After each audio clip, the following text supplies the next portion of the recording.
Hello friends, आपका स्वागत है सिंपल कुकिंग विद उर्मिला में। आज हम बनाने जा रहे हैं बनाना स्ट्रॉबेरी स्मूदी।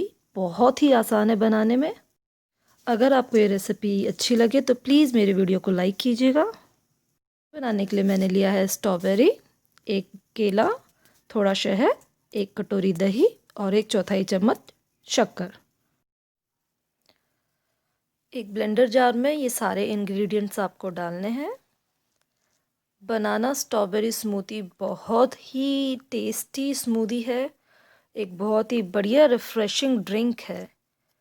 इसका फ्लेवर बहुत ही बढ़िया लगता है।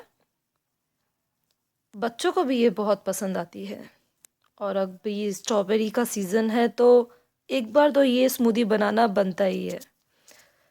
आप देख सकते हैं ब्लेंडर जार में मैंने स्ट्रॉबेरी डाल दिया है, बनाना डाल दिया है, इस पर मैंने एक कटोरी दही डाला है। अब इस पर मैं 1/4 कप शुगर भी डालूँगी। इसे ब्लेंड करते वक्त आप इसमें आइस क्यूब भी डालिए, बहुत अच्छा ठंडा फील आता है ये।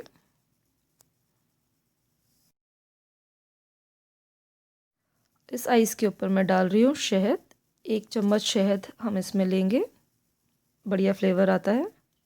के बाद ये देखिए, ये स्मूदी कुछ इस तरह से दिखेगी। इस तरह की कंसिस्टेंसी आ जाएगी। ये देखिए, बनाना स्ट्रॉबेरी स्मूदी तैयार है। आपको ये रेसिपी अच्छी लगी तो प्लीज़ मेरी वीडियो को लाइक एंड चैनल को सब्सक्राइब कीजिए। अगर आपके कोई कमेंट्स है तो मेरे साथ ज़रूर शेयर कीजिए, मुझे बहुत अच्छा लगेगा। Thank you.